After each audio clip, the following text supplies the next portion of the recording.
नवजात शिशु को बीसीजी का टीका कब लगाया जाना चाहिए? ऑप्शन है जन्म लेने के बाद तत्काल, 48 घंटे के भीतर, 7 दिनों के भीतर, 6 महीने के भीतर। नवजात शिशु को बीसीजी का टीका कब लगाया जाना चाहिए? तो देखिए इसका आंसर होगा ऑप्शन 1, नवजात शिशु को बीसीजी का टीका जन्म लेने के बाद तत्काल लगाया जाना चाहिए। और बीसीजी का अगर फुल फॉर्म पूछे तो इसका आंसर होता है, फुल फॉर्म होता है बेसिलस कॉलमेट ग्यूरिन। ठीक है, ये जो टीका होता है ये तपेदिक यानी राज्य अक्षमा या टीबी के बचाव के लिए शिशु के जन्म के तुरंत बाद या 15 दिन के भीतर लगाया जाना चाहिए, याद रखिएगा। ठीक है, चलिए, कैंसर के निदान में निम्नलिखित में से कौन सा परीक्षण सहायता करता है? कैंसर के निदान में निम्नलिखित में से कौन सा परीक्षण सहायता करता है? मूत्र परीक्षण, रक्त परीक्षण, जीवोती परीक्षा या बायोप्सी या एक्सरे? तो देखिए इसका आंसर होगा बायोप्सी यानी जीवोती परीक्षा। कैंसर रोग में अनियंत्रित कोशिका विभाजन होता है। कैंसर का निदान एवं उसकी पहचान हानिकारक कोशिकाओं के बायोप्सी यानी उत्त के लक्षणों पर निर्भर करती है। कैंसर की पहचान के लिए असामान्य श्वेत रक्त कणिकाओं हेतु खून की जांच तथा अस्थि मज्जा की बायोप्सी का भी सहारा लिया जाता है।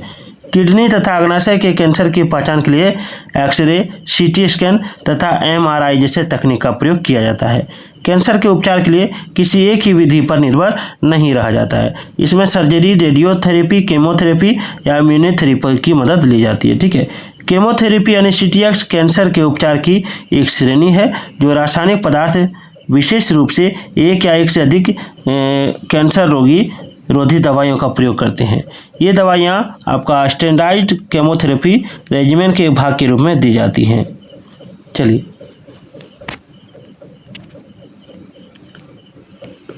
सूची 1 और सूची 2 का मिलान कीजिए। सूची 1 और सूची 2 का मिलान कीजिए। तो देखिए मैं मिला देता हूँ। कमजोर नज़र किसकी कमी से होगा? तो विटामिन ए की कमी से। अरक्तता आयरन की कमी से। और त्वचा समस्याएं जो होगी वो विटामिन सी की। और हड्डियों का टूटना कैल्शियम की कमी हो जाएगा। ठीक है, चलिए,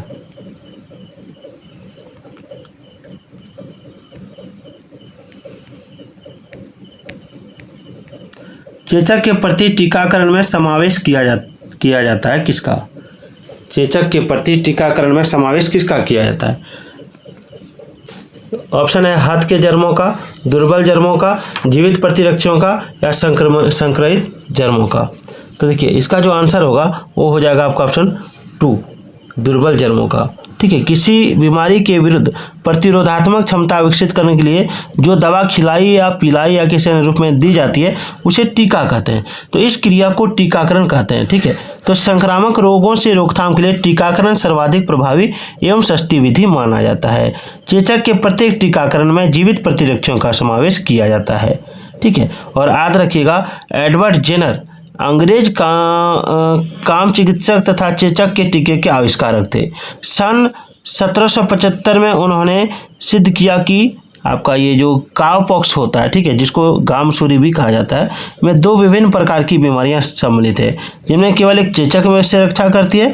और इन्होंने यह भी निश्चित किया कि गोमसूरी, चेचक और घोड़े के पैर को ग्रीजर नामक बीमारियां अनुषंगी हैं। सन 1798 में इन्होंने चेचक के टीके के कारणों और प्रभावों पर एक निबंध प्रकाशित किया। चेचक एक अत्यंत संक्रामक रोग है जिसका संक्रमण एक अति सूक्ष्म विषाणु के कारण होता है। यह जो विषाणु है वो विषाणु का नाम है वेरियोला वायरस। इस रोग से ग्रसित रोग को सर्वप्रथम सिर, पीठ, कमर और बाद में सारे शरीर में जोड़ों का दर्द होता है एवं बाद में लाल लाल दाने निकल जाते हैं जो बाद में फफोले का रूप धारण कर लेता है। ठीक है, चलिए आगे देखिए। विटामिन B6 की कमी से पुरुष में क्या हो जाता है? विटामिन B6 की कमी से पुरुष में क्या होता है? तो पुरुष में अरक्तता हो जाता है।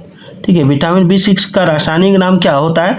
तो पायरिडॉक्सिन होता है। यह जल में घुलनशील है और इसकी कमी होने से शारीरिक वृद्धि अवरुद्ध हो जाती है और व्यक्ति अरक्तता यानी एनीमिया का शिकार हो जाता है। इससे बचने के लिए हरी सब्जियां, मांस, कलेजी इत्यादि खाना चाहिए। ठीक है,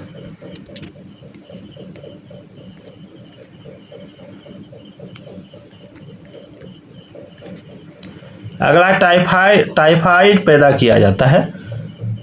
टाइफाइड जो है पैदा किया जाता है किसके द्वारा?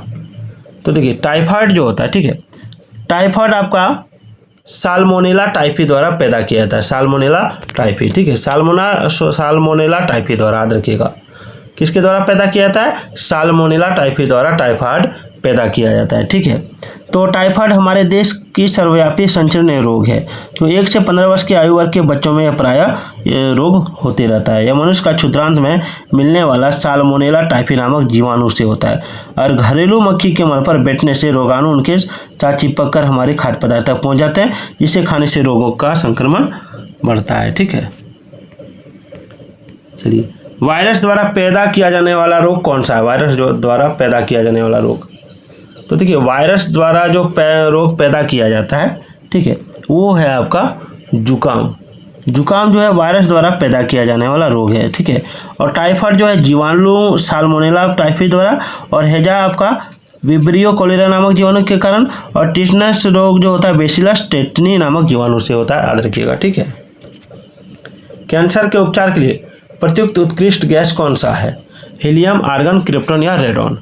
तो देखिए कैंसर के उपचार के लिए रेडॉन जो है, ठीक है, रेडॉन जो है एक आपका रेडियो सक्रिय तत्व है। इसका उपयोग रेडियोथेरेपी के रूप में कैंसर के रोग के इलाज के रूप में होता है, ठीक है। श्वेत फुफ्फुस रोग पाया जाता है किसमें? श्वेत फुफ्फुस रोग पाया जाता है आपका कपास उद्योग के कर्मचारियों में, ठीक है, याद रखिएगा। चलिए आगे बढ़ते हैं। आइडोफॉर्म का प्रयोग किस रूप में किया जाता है? आइडोफॉर्म का प्रयोग किस रूप में किया जाता है? तो देखिए आइडोफॉर्म जो है, ठीक है, आइडोफॉर्म का प्रयोग प्रतिरोधी के रूप में किया जाता है, एंटीसेप्टिक के रूप में। प्रतिरोधी जो होता है इसको एंटीसेप्टिक भी कहा जाता है, ठीक है। और आपका आइडोफॉर्म का रासायनिक सूत्र होता है CHI3, ठीक है। चलिए, निद्रालु व्याधि रोग की वाहक कौन है? निद्रालु व्याधि रोग की वाहक कौन है? तो निद्रालु व्याधि रोग की जो वाहक है वो है आपका सेटसी मक्खी। कौन है? सेटसी मक्खी, याद रखिएगा, ठीक है।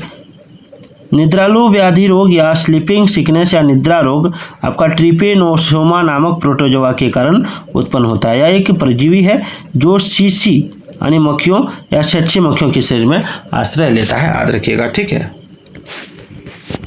मनुष्य के शरीर में लोह की कमी का क्या परिणाम हो सकता है? यानी आयरन की कमी अगर हो जाती है तो इसका परिणाम होगा अरक्तता यानी एनीमिया, ठीक है। एनीमिया रोग शरीर में लोहे की हीनता के कारण होता है।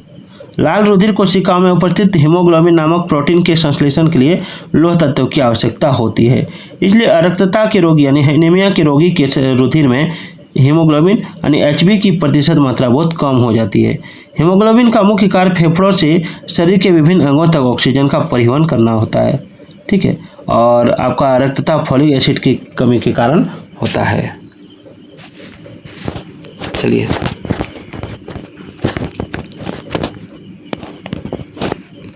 अगला, मक्खी से निम्नलिखित में से कौन सी बीमारी फैलती है? मक्खी से कौन सी बीमारी फैलती है? तो देखिए मक्खी से जो बीमारी फैलती है वो फैलती है आपका आंत्र ज्वर, ठीक है। आंत्र ज्वर यानी टाइफाइड साल्मोनेला टाइफोसा नामक जीवाणु से होता है। यह रोग पानी की गंदगी से फैलता है। इस रोग का वाहक मक्खियां होती हैं और इसके उपचार के लिए आपका क्लोरोमाइसिटिन औषधि का उपयोग करना चाहिए और भोजन को मक्खियों से दूर रखना चाहिए। इसे आंत का बुखार के नाम से भी जाना जाता है, याद रखिएगा, ठीक है। चलिए आगे बढ़ता हूँ।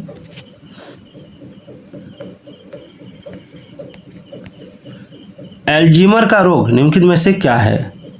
तो देखिए एल्जीमर का जो रोग है, ठीक है, यह मस्तिष्क का विकार है। यह मस्तिष्क का विकार है। आहार में अपर्याप्त आयोडीन के कारण निम्नलिखित में से कौन सा रोग हो सकता है? तो अपर्याप्त आयोडीन के कारण निम्नलिखित में जो रोग होगा वो हो जाएगा आपका ऑप्शन 3 बड़ी आउटू, ठीक है। बड़ी आउटू जो होता है आहार में अपर्याप्त आयोडीन के कारण बड़ी आउटू यानी घेंघा रोग हो जाता है, ठीक है। चलिए आगे बढ़ते हैं। अत्यधिक शराब पीने वाले व्यक्ति निम्नलिखित में से किस बीमारी के कारण मरते हैं? अत्यधिक शराब पीने वाले व्यक्ति निम्नलिखित में से किस बीमारी के कारण मरते हैं? तो देखिए अत्यधिक शराब जो व्यक्ति पीते हैं वो जो बीमारी से मरते हैं वो है आपका ऑप्शन 2 सिरोसिस। ठीक है, याद रखिएगा सिरोसिस। रेडियो सक्रिय स्ट्रोंशियम 90 के कारण कौन सा कैंसर हो जाता है? तो देखिए इसके कारण होता है आपका ऑप्शन 2 त्वचा कैंसर, स्किन कैंसर।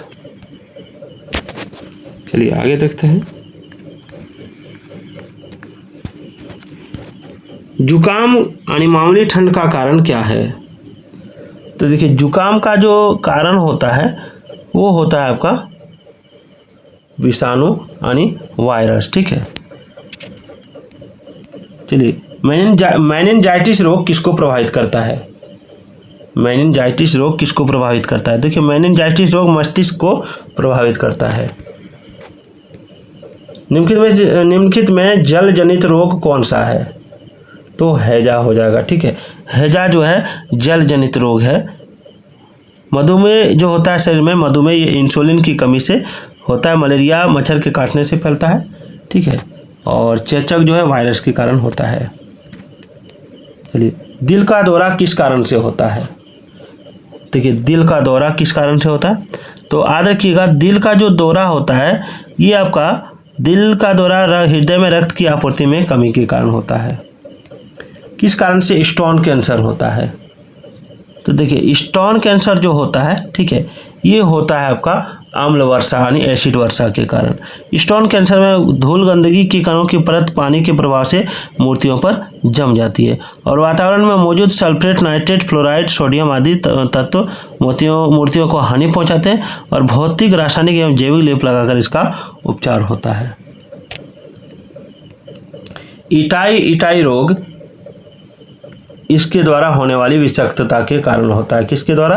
तो देखिए इटाई जो रोग होता है ना, ये आपका कैडमियम, ठीक है, कैडमियम द्वारा होने वाली विषाक्तता के कारण होता है। यह रोग जापान के टोयामा प्रेफेक्चर के जिंजू नदी बेसिन में कैडमियम विषाक्तता के कारण हुआ था। देखिए सवाल इनमें से बेमेल कौन है?